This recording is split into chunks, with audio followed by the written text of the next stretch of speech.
Pai do Senhor, queridos. Amém. A pessoa Bíblia comigo, 1 Coríntios, capítulo 8.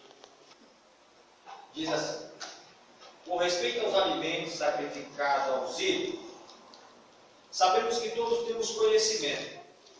O conhecimento traz orgulho, mas o amor edifica. Quem pensa conhecer alguma coisa, ainda não conhece como deveria. Mas quem ama a Deus, esse é conhecido por Ele. Portanto, com relação ao alimento sacrificado aos ídolos, sabemos que o ídolo nada significa neste mundo e que só existe um Deus. Pois mesmo que haja os chamados deuses, quer no céu, quer na terra, como de fato há muitos deuses e muitos senhores, para nós, porém, há um único Deus, o Pai, de quem vêm todas as coisas e para quem vivemos, e um só Senhor, Jesus Cristo, por meio de quem vieram todas as coisas e por meio de quem vivemos. Contudo, nem todos têm esse conhecimento. Alguns ainda, habituados com os ídolos, comem esse alimento como se fosse um sacrifício idólatra. E como a consciência deles é fraca, ficam contaminados. A comida, porém, não nos torna aceitável diante de Deus. Não seremos piores e não seremos se não comermos, e nem melhores se comermos. Contudo, tenham cuidado para que o exercício da liberdade de vocês não se torne uma pedra de tropeço para os fracos. Pois se alguém de consciência fraca vir você que tem este conhecimento comer no templo de ídolo, não será induzido a comer do que foi sacrificado ao ídolo? Assim, esse irmão fraco, por quem Cristo morreu, é destruído por causa do conhecimento que vocês têm. Quando você peca contra os seus irmãos de maneira ferindo a consciência fraca deles, peca contra Cristo. Portanto, se aquilo que eu como leva o meu irmão a pecar, nunca mais comerei carne, para não fazer o meu irmão tropeçar. Bom, nós estamos dando sequência ao estudo da primeira carta aos Coríntios, aonde, como nós já vimos nos estudos anteriores, Paulo ele vem respondendo às questões que foram apresentadas a ele pela casa de Cloe, concernente aos diversos problemas que a igreja de Coríntios vinha passando.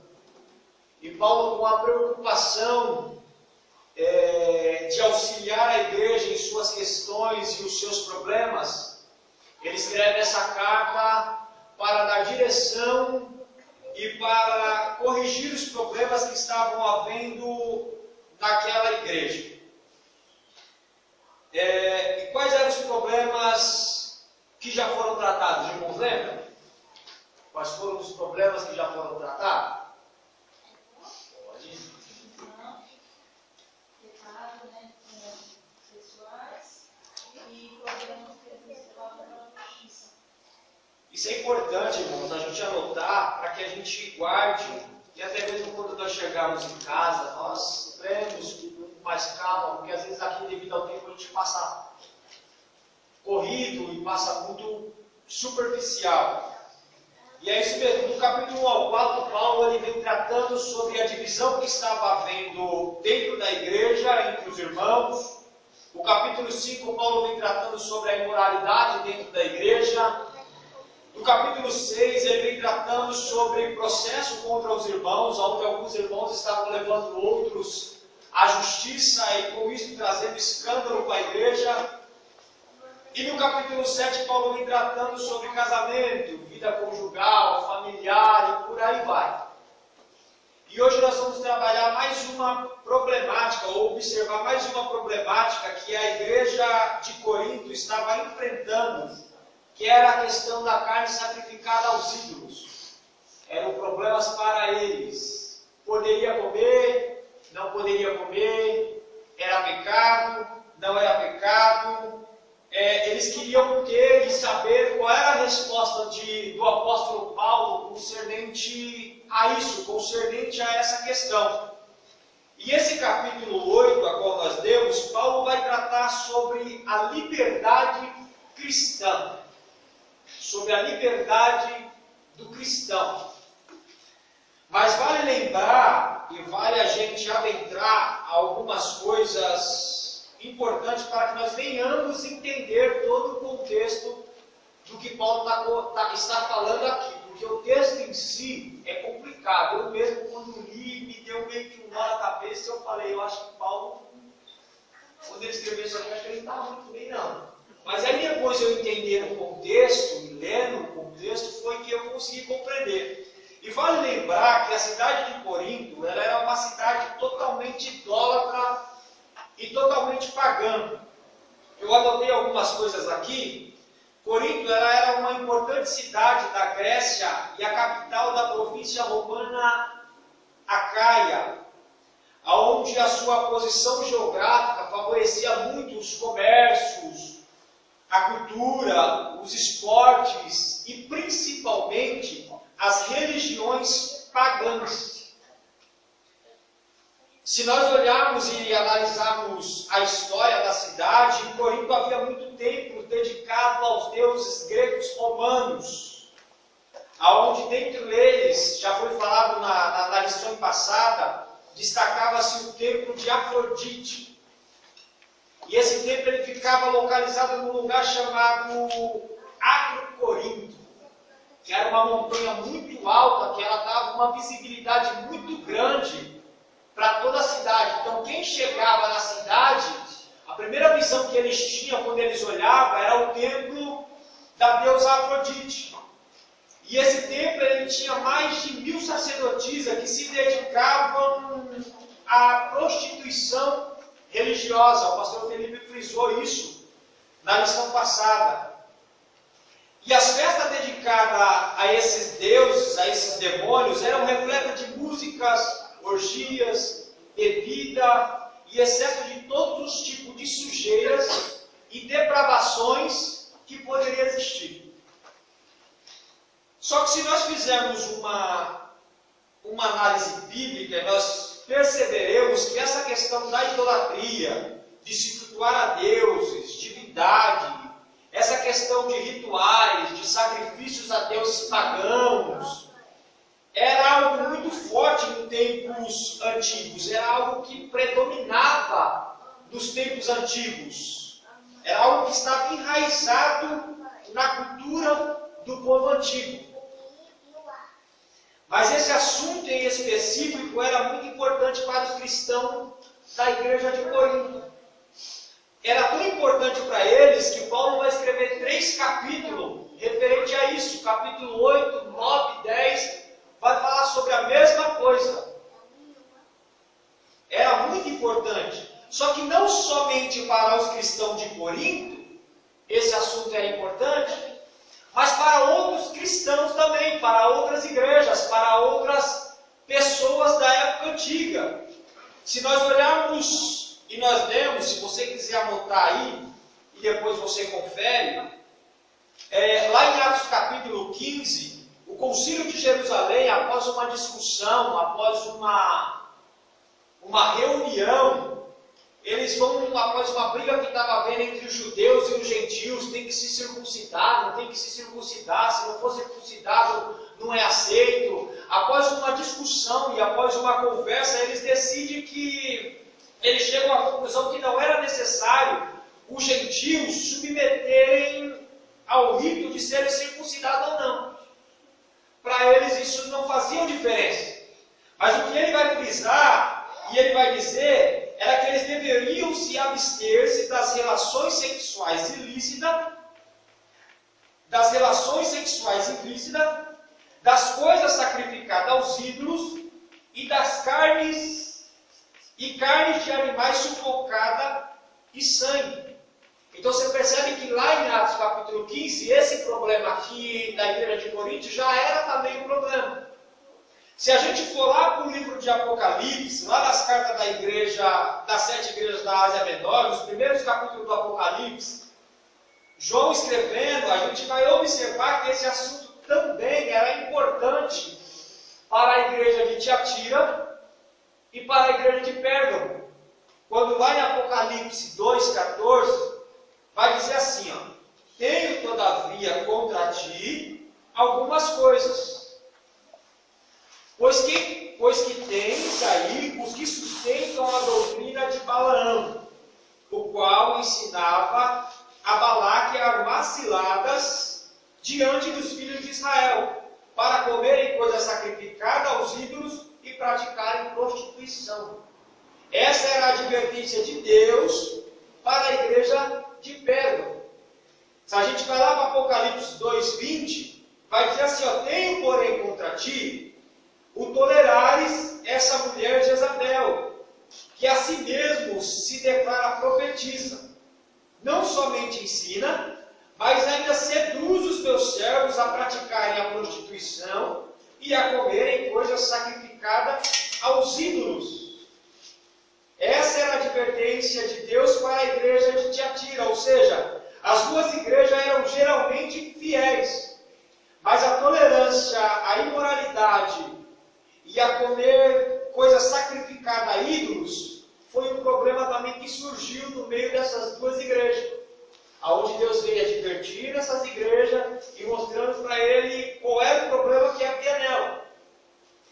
E se nós lemos o contexto, se nós lemos o texto do capítulo 8 de 1 Coríntios, fora do contexto, e eu tive essa impressão também, foi onde quando eu comecei a ler, eu falei que eu achei, eu falei, Paulo, acho que não está muito legal quando ele escrever isso aqui não.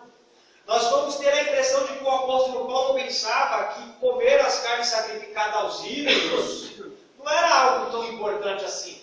Se a gente ler só o texto, a gente vai ter essa impressão de que comer, aqui Paulo está dizendo assim, ó, comer carne sacrificada ou não, isso não tem importância. A gente só tem que se abster disso por causa dos irmãos de mente mais fraca, daqueles que os irmãos de mente mais fraca vão pensar. A gente vai ter essa impressão. E este assunto sobre o qual Paulo está falando aqui no capítulo 8, os irmãos estão me entendendo? Estão conseguindo compreender? Está sendo muito rápido, os irmãos falam, ó, vai mais devagar aí. E este assunto sobre o qual Paulo está falando aqui, no capítulo 8 de 1 Coríntios, ele é muitas das vezes confundido ou relacionado a Romanos 14. Se você for lá para Romanos 14, você lê Romanos 14, você vai ver que parece ser a mesma coisa, onde Paulo ele vai falar sobre a tolerância com os fracos da fé. Mas Romanos 14 e 1 Coríntios de 8 a 10 estão falando sobre dois assuntos totalmente diferentes, relacionados, porém diferentes. Em Romanos 14, Paulo ele vai tratar sobre o relacionamento entre os judeus e o gentio. Onde a questão que Paulo vai trazer em Romanos 14 foi sobre ofender aqueles que não queriam seguir as leis tradicionais, deveriam se guardar para não ofender aqueles que não queriam seguir aquelas leis. E nenhum grupo deveria menosprezar o outro, ou seja, era a briga que estava havendo lá. Se você não for circuncidado, você não pode fazer parte da comunidade. Então via aquela briga. Então o que Paulo traz em Romanos 14 é isso, irmãos.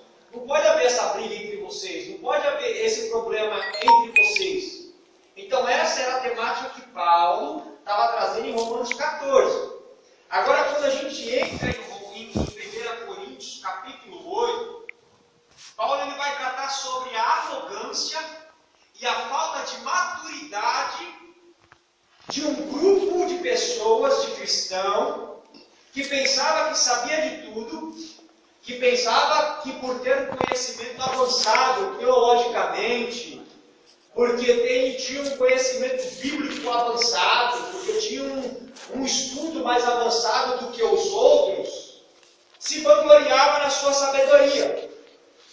E não só se vangloriavam na sua sabedoria, como eles estavam usando o seu conhecimento para defender as suas práticas.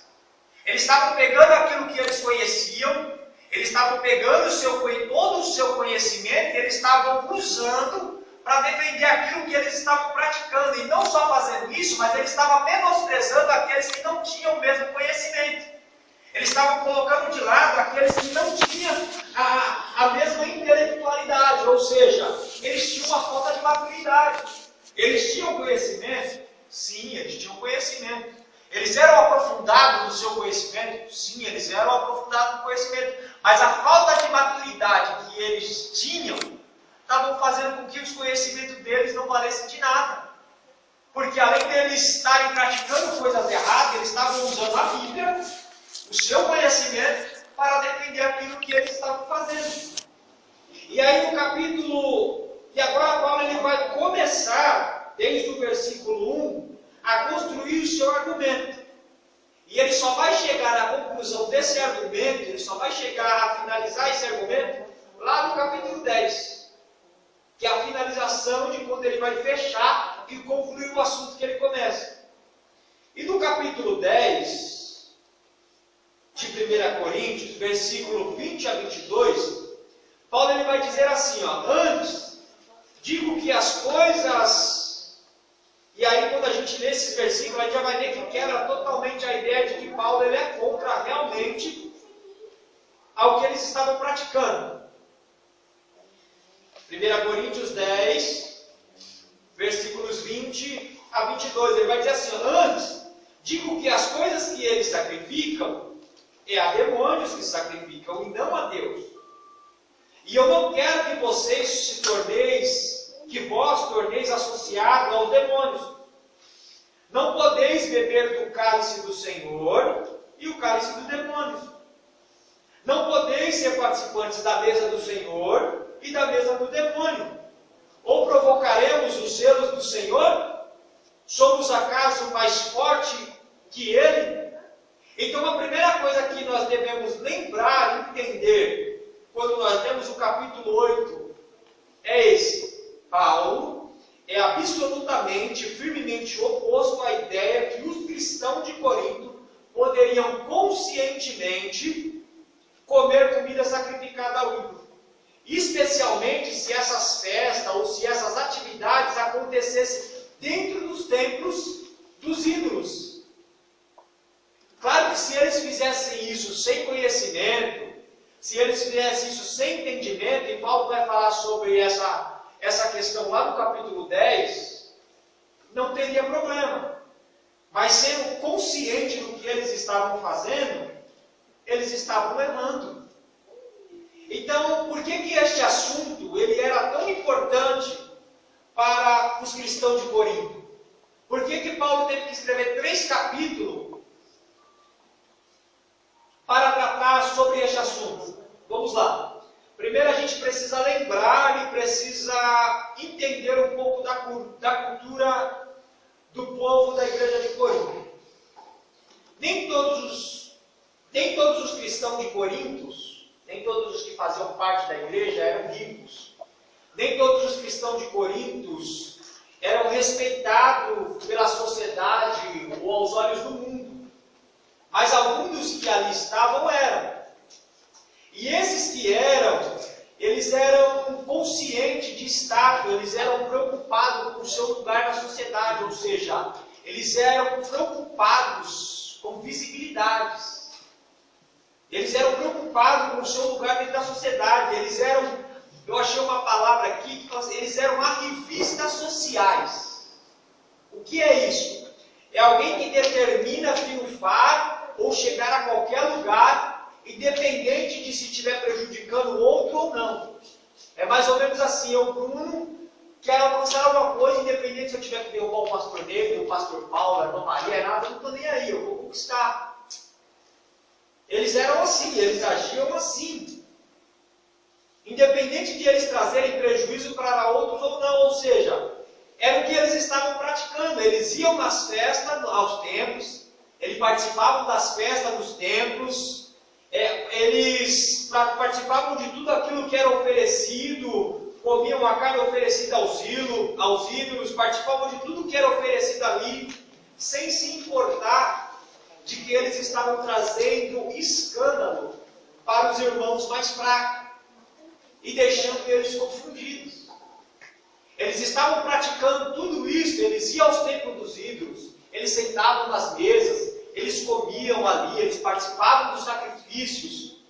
Só que eles não se importavam com o que eles estavam causando naqueles irmãos que não tinham tanto conhecimento, naqueles irmãos que eram de mente mais fraca. É por isso que no versículo 6, se você puder acompanhar, do capítulo 8, Paulo ele vai dizer assim, ó, capítulo 8, versos 6 a 13. Paulo ele vai dizer assim, ó. Não, mas ele vai dizer assim, ó. Para nós, porém, há o único Deus, o Pai de quem vem todas as coisas e para quem vivemos. É um só Senhor Jesus Cristo, por meio de quem vieram todas as coisas e por meio de quem vivemos. Contudo, nem todos têm esse conhecimento. No versículo 6, Paulo está falando, você já entende isso. Você já conhece essa verdade, você já sabe disso. E aí no versículo 7 ele vai me dizer assim, ó, contudo, nem todos têm esse conhecimento. Alguns ainda, habituados com os ídolos, comem esse alimento como se fosse um sacrifício idólatra, e como a consciência dele é fraca, eles ficam contaminados. A comida, porém, não nos torna aceitáveis diante de Deus, não seremos piores se não comermos, nem melhores se comemos. Aí ele vai dizer, porém, tenha cuidado para que o que vocês estão exercendo, a liberdade que vocês têm, se torne uma pedra de tropeço para o seu irmão mais fraco. Pois se alguém que tem uma consciência fraca, ou seja, se alguém que não tem o mesmo entendimento que você, vê você que tem esse conhecimento, comer um templo de ídolo, não será induzido a fazer o mesmo? Aí Paulo ele fala assim, no versículo 13. Portanto, se aquilo que eu como leva o meu irmão a pecar, nunca mais comerei carne, para que meu irmão não se escandalize. O que Paulo estava dizendo era mais ou menos assim.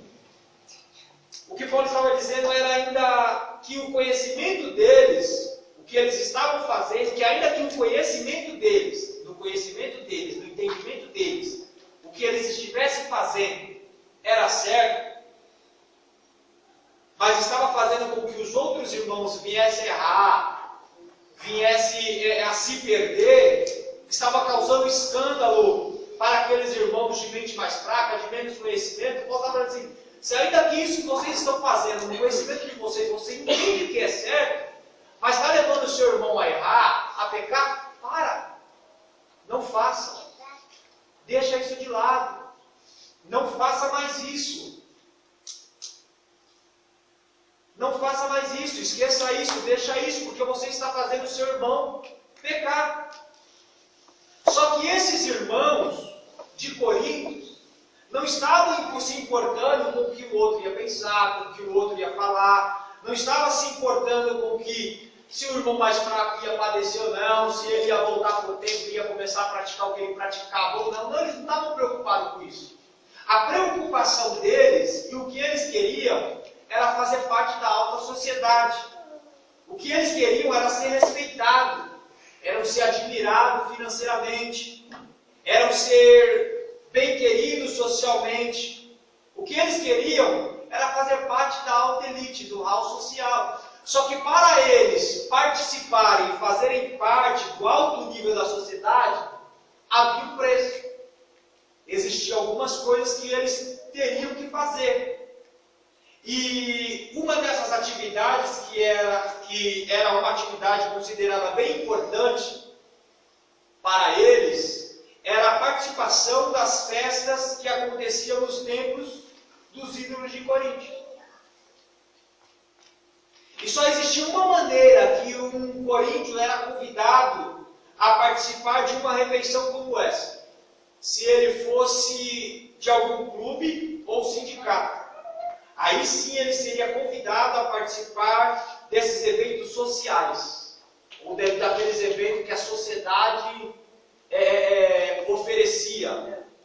Então, para eles participar disso, ele tinha que fazer parte. Eles teriam que estar ali junto, comungado, não, a gente faz parte desse clube, a gente faz parte dessa... Aí sim, eles seriam convidados a participar desses eventos sociais que incluíam sacrifícios, conversas, bebedeira e uma atividade chamada networking, que era o ato ou a prática de se encontrar com pessoas para conversar e trocar informações e consultas sobre trabalhos ou interesses próprios. Existiam também sociedades funerárias, que eram grupos formados para compartilhar os gastos funerários. Tinham os jogos estímicos, que aconteciam de 2 em 2 anos, que também incluíam sacrifícios como parte essencial de suas atividades. Então, na realidade, na verdade, era uma só. Se você morasse na cidade de Corinto, se você fizesse parte da cidade de Corinto, e você quisesse ser envolvido com a alta elite, a sociedade, você quisesse ser bem-sucedido nos seus negócios, se você quisesse crescer na estimação do povo, na estimação do público, ser bem visto pelo público, você tinha que estar ativo e ser ativo socialmente. Era o único meio de você conseguir, ou seja, se você tivesse um negócio, um comércio, alguma coisa, para que você conseguisse que ele crescesse, você tinha que estar no meio dessas pessoas, você tinha que fazer parte dessas pessoas. E para os romanos, o religioso e o social era a mesma coisa, as atividades religiosas eram sociais e as atividades sociais eram religiosas, não existia um meio termo para eles, não existia a diferença entre vida privada, religiosa, ou a vida pública, era tudo a mesma coisa. Era tudo a mesma coisa. E por isso esse assunto sobre comer alimentos oferecidos a ídolos foi tão importante, e especialmente para uma minoria ou para uma classe de pessoas, podemos assim dizer, especialmente para uma minoria ou uma classe de pessoas da igreja de Corinto, que faziam parte da classe alta. Por quê? Aí é que nós entramos na questão. Por quê?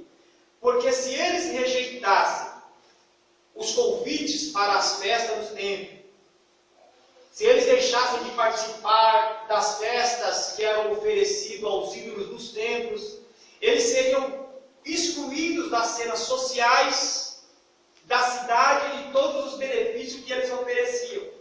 E automaticamente eles seriam exclusos. Eles não participariam mais de nada, eles não teriam mais reconhecimento. E como eles eram pessoas que queriam status, visibilidades, como eles eram pessoas que queriam ser bem vistos pela sociedade,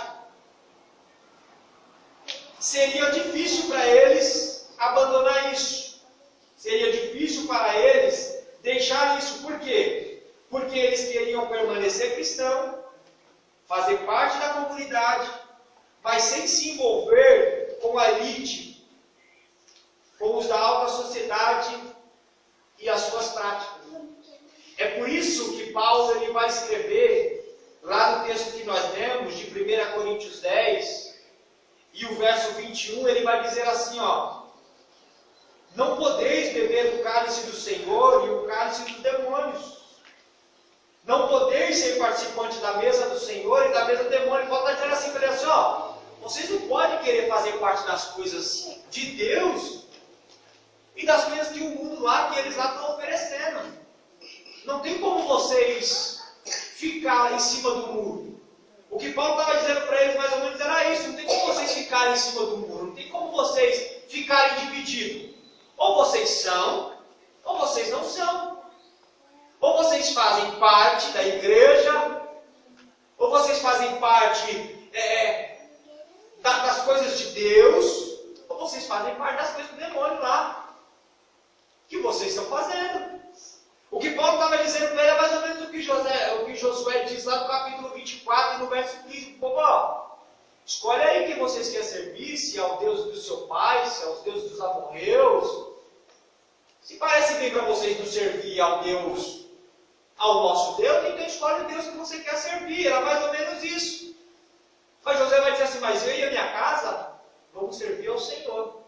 Independente do que vocês escolherem, independente das escolhas de vocês, nós vamos servir ao Senhor. E o que Paulo estava dizendo para o povo era isso. Vocês precisam tomar uma decisão.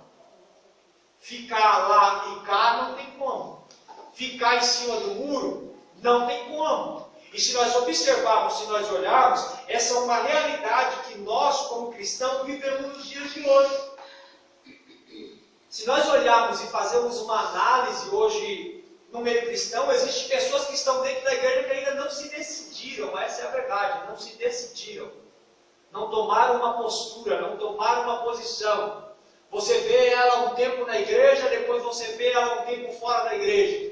Ou ao mesmo tempo que você vê ela dentro da igreja, ela chega aqui, ela canta, ela chora, ela pula, ela faz tudo o que tem que fazer. Mas quando sai daqui para fora é outra pessoa, ela participa das coisas do mundo, ela faz as coisas do mundo. Aqui ela canta, ela chora, ela pula, ela fora, ela desce até o chão, ela xinga de A a Z, faz um monte de coisa errada, participa das rodas erradas, comunga com aquilo que o mundo oferece. É uma realidade que nós mesmos vivemos. E era isso que Paulo estava dizendo para eles. Ou vocês servem a Deus ou ao diabo. Ou vocês se assentam à mesa de Deus, ou vocês se assentam à mesa do diabo. Mas ficar do jeito que vocês estão, não tem como. Então não foi a boa teologia que formou a prática desses irmãos. Não foi o conhecimento deles que formaram as práticas deles. Mas foi as práticas deles que formaram sua má teologia, mais ou menos assim. É a mesma coisa que uma pessoa ela está fazendo algo de errado, ela está cometendo um pecado, ou ela está cometendo aquilo que Deus abomina, ela está fazendo algo de errado. Mas ela tem um conhecimento muito avançado. Ela estudou, ela é letrada, ela é conhecida da palavra, como se dizer, é conhecida teologicamente, ela tem um conhecimento muito grande. E ela começa a usar o seu conhecimento para defender aquilo que ela estava fazendo de errado. Não, eu estou certo. Eu estou certo, está aqui, ó, a Bíblia fala isso, eu estou certo. Era o que eles estavam fazendo. Nós temos hoje uma igreja, não sei se os irmãos já ouviram, chamada Cidade do Refúgio. Alguém aqui já ouviu? Chamada Cidade do Refúgio. Alguém já ouviu falar aqui da missionária Lana Holden? Não. A missionária Lana Holden, ela era uma missionária que pregava nos Gideões. Tem um conhecimento fora do comum. Aquela mulher pregando, pregava muito, tinha um conhecimento fora do sério. Só que Lana Holden, ela já havia vindo de um contexto de levianismo. Havia se convertido, estudou, foi crescendo, foi conseguindo sua posição e estourou. Pregava em tudo quanto é lugar, viajava para tudo quanto é lugar, não tinha um que não conhecia ela. O que aconteceu? Quando menos todo mundo esperou, cai de novo lá na rua.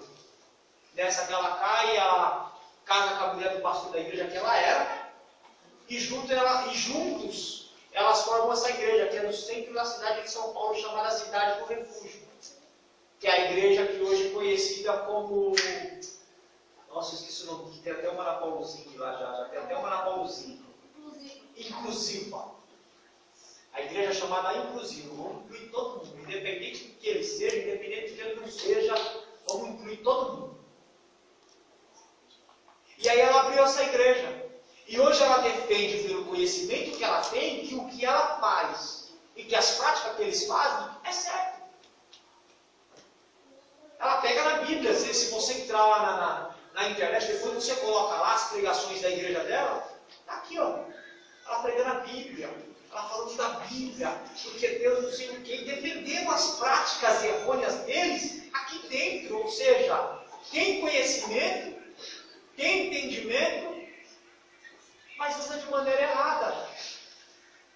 Usa de maneira errada. Esse dia eu estava vendo um debate dela com um pastor, e ela foi querer defender o pastor com minha filha. Mas era o que eles estavam fazendo. Eles estavam usando o conhecimento deles para cobertar as práticas erradas que eles estavam fazendo.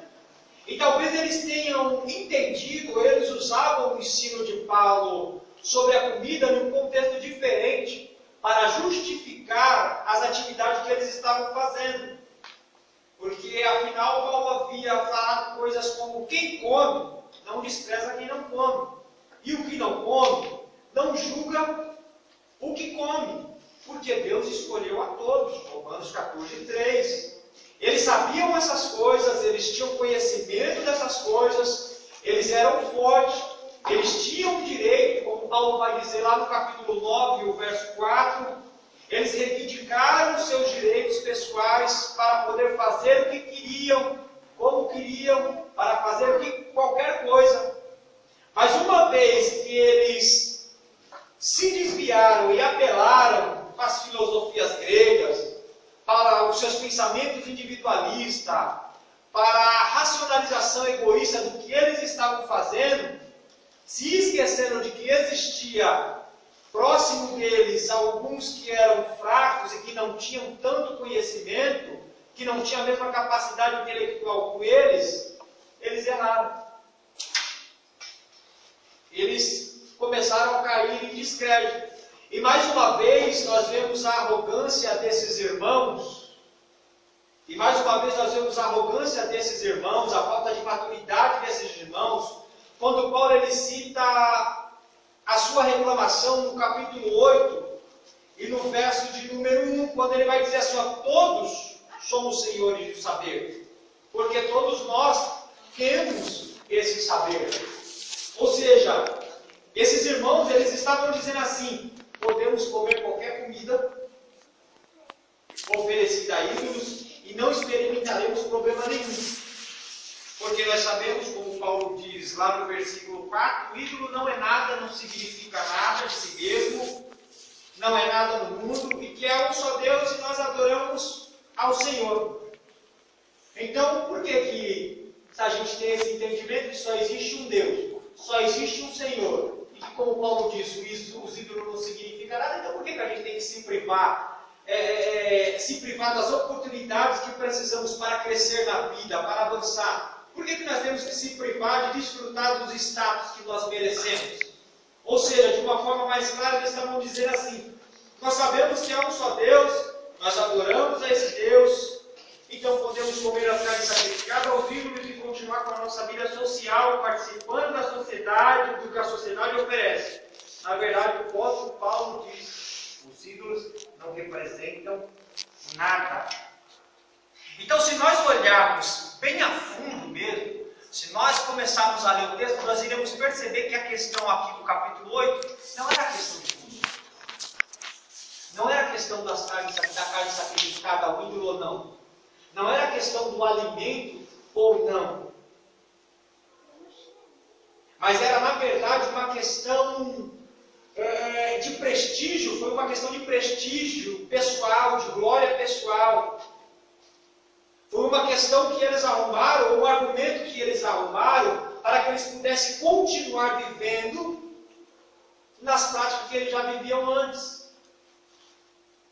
Naquilo que eles valorizavam antes. Ao invés de eles viverem em novidade de vida, e viver naquilo que eles receberam, na nova vida que eles receberam de Cristo, ao invés de caminharem naquilo que eles ouviram sobre o Evangelho, naquilo que Paulo ensinou sobre Cristo. Não, eles queriam continuar vivendo da mesma maneira que eles viviam antes. Eles não queriam perder os seus privilégios. Eles não quero. A gente quer continuar. A gente tem o conhecimento, a gente vai usar esse conhecimento para continuar vivendo aqui adiante. E vamos tocar o barco. E aí Paulo ele vai começar o argumento dele, vai começar a argumentar sobre a questão com um desafio para os irmãos de Corinto sobre o saber. E Paulo ele vai dizer assim que o saber não é tudo. E como Paulo já havia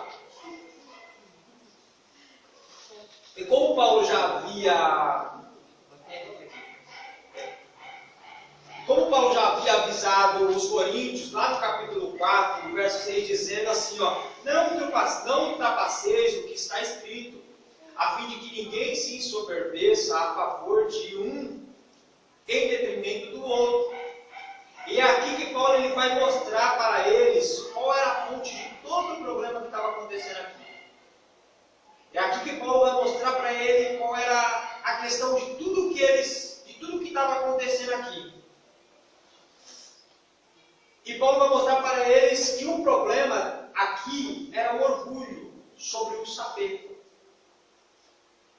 Eles se orgulhavam no que eles sabiam. Eles imaginavam que sabiam algo, mas como o saber que eles tinham levavam eles a ensoberbecer com orgulho, tinha ficado claro que eles não sabiam de fato o que eles deveriam saber. Então, não é o saber em si, não é o conhecimento em si que é o problema aqui. É um tipo específico de saber, é uma atitude específica em relação ao saber. Porque quando o saber se torna uma fonte de orgulho, quando o meu conhecimento se torna uma fonte de orgulho, quando aqueles que não têm tanto conhecimento se torna objeto de ridículo, quando o meu conhecimento despreza o meu irmão que não tem tanto conhecimento, esse saber ele é revelado como que é realidade oposta ao amor. E esse é o perigo. Por quê? Porque nós como os humanos, nós como falhos, nós temos a tendência de usar o nosso conhecimento, de usar o nosso saber, dado a nós por Deus, de maneira pecaminosa. Muitas das vezes nós nos orgulhamos, ficamos orgulhosos, ficamos ensoberbecidos. Muitas das vezes desprezamos as outras pessoas ou os outros irmãos que não têm tanto conhecimento quanto nós. Começamos a achar que o nosso conhecimento vem de nós mesmos e não de Deus. Usamos o nosso conhecimento como arma e não como instrumento ou no serviço do amor. E quando o saber se torna um cacetete e não uma ferramenta de construção, nós estamos mostrando que não sabemos o que deveríamos saber. E esses irmãos chamados sábios da igreja tinham conhecimento, e isso não é errado. Conhecimento é fundamental. Estudar é fundamental. Paulo vai falar isso quando ele escreve lá para Timóteo e tantas outras coisas. O conhecimento é fundamental. E quando esses irmãos sábios na igreja que tinham conhecimento, eles sabiam que os ídolos não eram reais, eles sabiam que só existia um Deus, eles sabiam que as comidas oferecidas aos ídolos não eram diferentes das outras comidas. Eles sabiam disso. Eles tinham esse conhecimento. Mas Paulo vem dizendo a eles que nem todos sabiam disso. Paulo estava falando assim, vocês entendem. Vocês já são todos, vocês já têm conhecimento sobre isso. Mas nem todos que estão aí têm conhecimento sobre isso. Por quê? Porque haviam cristãos na igreja que faziam parte da comunidade que eram esses idólatras. E aí Paulo vem falando assim, se estes irmãos virem vocês que têm conhecimento da classe alta participar das festas dos ídolos e aparentemente não vendo que não tem problema nenhum, vocês estão lá, eles estão vendo vocês comer, estão vendo vocês participar, e eles vão olhar e vão dizer, não tem problema nenhum. Eles também serão levados a participar. Eles também serão levados a entrarem nos templos, a participarem das festas, a fazerem o que acontece dentro do templo dos ídolos. E isso já não seria simplesmente sentimentos feridos, mas eles poderiam ser desviados, levando-os ou voltando para trás nas crenças idólatras, o qual eles já praticavam. Ontem eu estava falando assim para eles, olha, se algum irmão que já praticava isso, vê vocês dentro do templo, sentado na mesa, participando das festas, participando dos banquetes, e ele vai ver que não tem problema nenhum, ele vai lá de novo. ele vai voltar lá de novo. É mais ou menos assim, eu vou lá e começo a beber e defendo que beber não é errado. Mas o irmão que acabou de vir para a igreja e que bebia e parou de beber porque sabia que era errado, vai ver eu bebendo e vai falar assim, mas ele está bebendo, eu vou lá beber também. Era o que Paulo estava falando para eles. Era o que Paulo estava mostrando para eles. E Paulo ele não começa o seu argumento fazendo um pronunciamento introdutório sobre o que os irmãos deveriam ou não deveriam fazer. Mas ele quer que eles pensem sobre o que eles estão fazendo. Paulo não chega falando assim, vocês têm que fazer isso ou vocês têm que fazer aquilo. Não. Paulo quer que eles pensem, eu vou levar eles a pensar o que é que eles estão fazendo. Quais são as atitudes que eles estão tomando. E é por isso que Paulo ele constrói o seu argumento por etapas. Ele vem no primeiro ponto. O primeiro ponto era que eles achavam estar certo, mas na verdade eles estavam errados.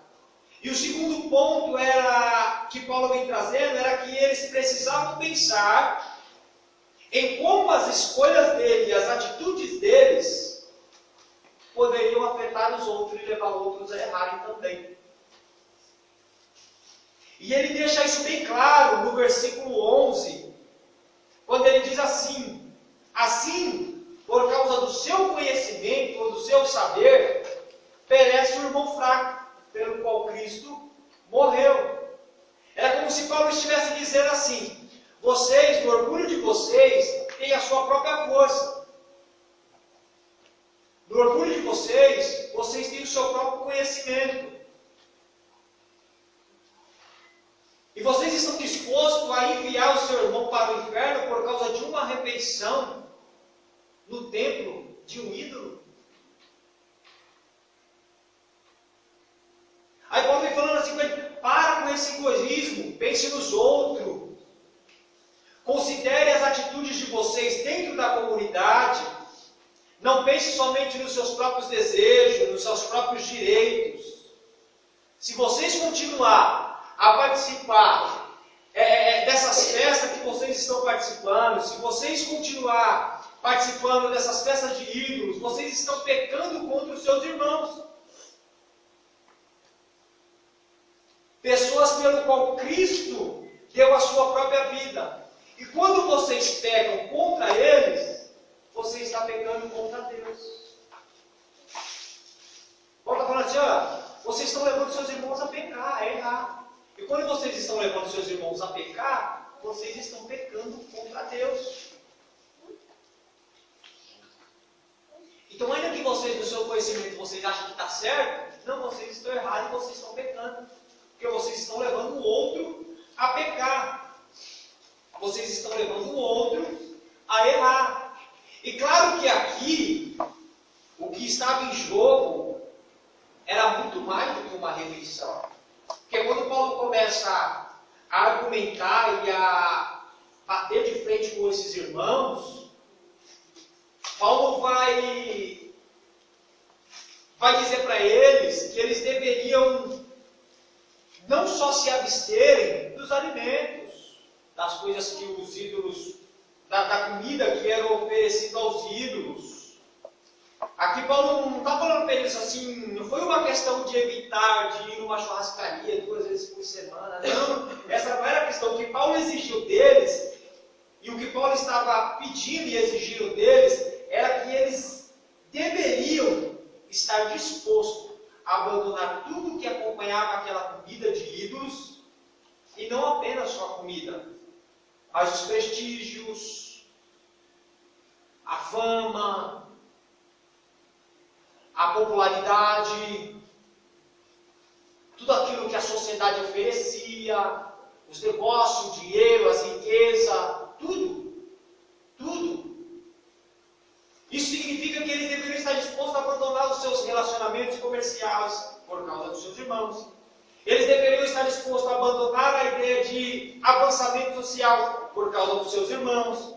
Eles deveriam estar dispostos a abandonar o prestígio por causa dos seus irmãos.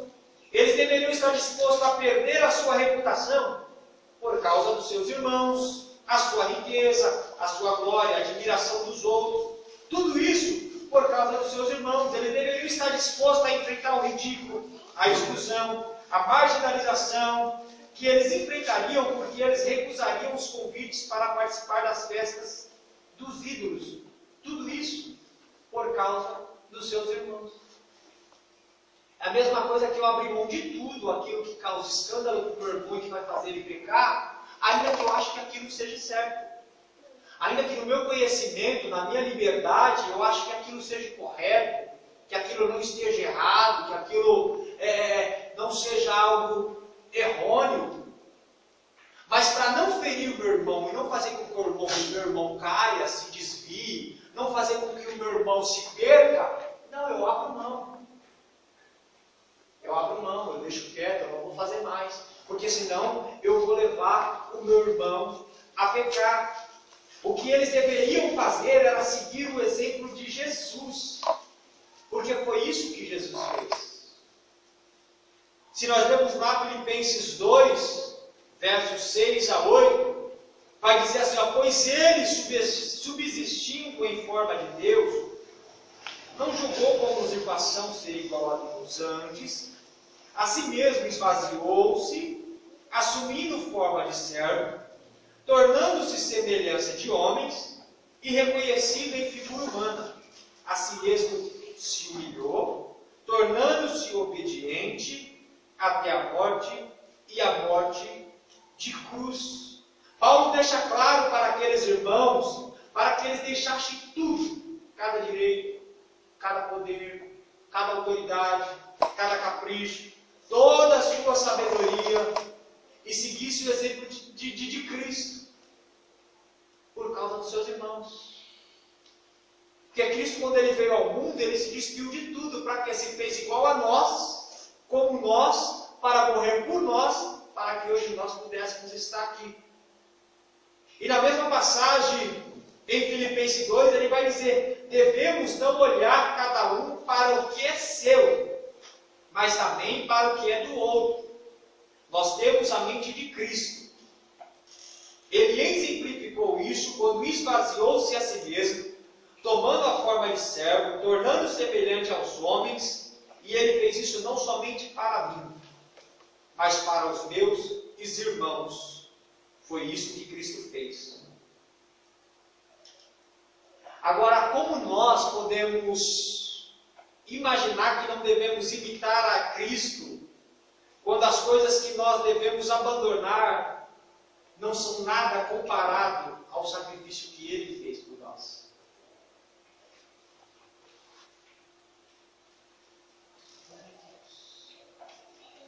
E aí vem a pergunta: o que é que nós estamos dispostos a deixar para trás por causa do Evangelho? O que é que nós estamos dispostos a deixar para trás por causa do nosso irmão, por causa da igreja, por causa da palavra, por causa da palavra de Cristo? Será que existe algo que não estamos dispostos a desistir? Será que existe algo em nós que nós não estamos dispostos a abrir mão? Para o povo de Coríntios foi o prestígio, foi o status, foi a vida financeira, foi os jogos, foi fazer parte da alta sociedade. Para eles foi isso. Para ele foi isso. Talvez para nós seja quase a mesma coisa. Talvez seja o status, seja ser bem visto pela sociedade, seja querer status, querer glória. Talvez seja o mesmo caso. Mas o que nós estamos dispostos a deixar? Abandonar? Será que nós estamos dispostos a deixar os nossos desejos, as nossas vontades, por causa do Evangelho, por causa do nosso irmão, da nossa irmã? Estamos dispostos a não fazer algo que pode levar o meu irmão à destruição? Será que eu estou disposto a abandonar os meus desejos pessoais por causa do corpo de Cristo, por causa da noiva de Cristo, por qual Cristo morreu? Será que nós estamos dispostos a isso? Será que nós estamos dispostos a abandonar tudo isso? E quando nós olhamos isso, nós precisamos nos fazer essa pergunta: será que existe algo na nossa vida, em mim, que eu não queira abandonar por causa de Cristo? Ou por causa da igreja, por causa do seu povo, por causa do Evangelho? Será que se eu fazer uma análise em mim, existe algo que eu faço, que eu penso, que pensando que eu tenho conhecimento, poderia levar um outro irmão a pecar? Será que existe algo que eu estou fazendo, que ainda que eu tenha conhecimento de que esteja certo, esteja fazendo o meu irmão a errar? Será que existe isso? Será que estamos dispostos a abandonar aquela coisa, seja o que for? Será que estamos dispostos? Deixa eu ver aqui.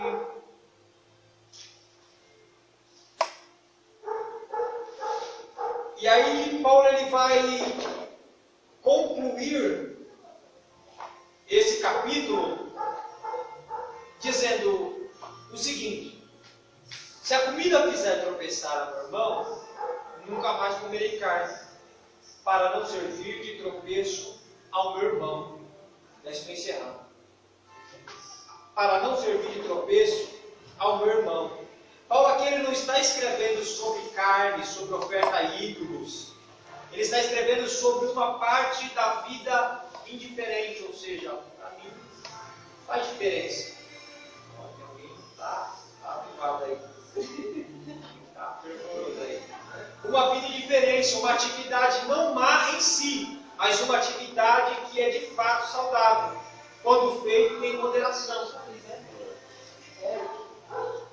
Mas o cristianismo verdadeiro, vivendo no amor que serve ao outro, vivendo no amor mostrado por Jesus Cristo, significa que devemos dizer algo como isso: sim, eu tenho direito, eu posso fazer, mas eu não vou fazer, porque isso não seria bem para o corpo, para a igreja.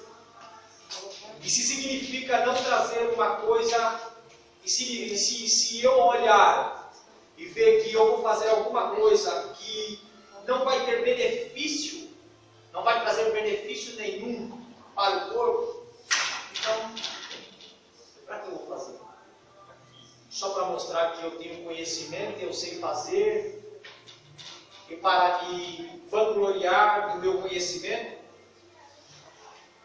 E aí a pergunta que fica para nós é: o que estamos dispostos a abandonar? O que é que estamos dispostos a deixar de lado?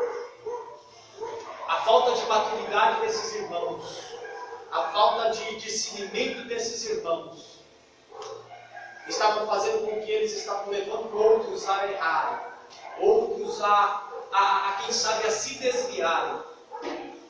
Eles tinham conhecimento, eles tinham uma bagagem, eles tinham um conhecimento fora do comum, sim, mas a falta de maturidade estavam levando eles ao descrédito, estavam levando outros a errar. E aí é onde Paulo ele conclui, quando ele fala assim: olha, se o que eu faço faz o meu irmão tropeçar, eu nunca mais vou fazer. Se o que eu faço faz o meu irmão errar, eu nunca mais vou fazer. Se o que eu faço faz com que o meu irmão faça com que o meu irmão se desvie, eu não vou fazer. Ainda que isso, dentro do meu intelecto, dentro do meu conhecimento, dentro da base que eu tenho, esteja correto, eu não vou fazer, para que o meu irmão não se perca. Mas que nós venhamos ter o exemplo de Cristo, que se esvaziou, que deixou tudo para morrer em favor da sua igreja. Que esse exemplo ele venha estar diante da nossa vida. Que esse exemplo ele venha ficar como lição para nós. Ainda que eu tenha que abandonar tudo, ainda que eu tenha que deixar, ainda que eu tenha que, para não escandalizar o Evangelho, para não escandalizar o nome de Deus, para não fazer o meu irmão errar, o que eu faço? Então, se existe algo em nós que precisamos deixar de lado, se existe algo em nós que precisamos abandonar, se existe algo em nós que precisamos mudar, ou que está trazendo problema para o meu irmão que está do meu lado, então que eu abandone. E que se eu não conseguir abandonar, pede graça a Deus. Peça para que Ele te ajude. Peça para que Ele te dê forças. Deus, eu não quero fazer meu irmão errar. Eu não quero fazer com que o meu irmão se perca. Eu não quero fazer com que o meu irmão se desvie. Não. Me ajuda a seguir os seus passos. Me ajuda a fazer a sua vontade. Me ajuda a seguir o que a tua palavra manda. Para que eu não venha tropeçar e para que eu não venha fazer outra tropeçar. Amém? Amém. Deus abençoe, meus irmãos. Glória a Deus. Yes.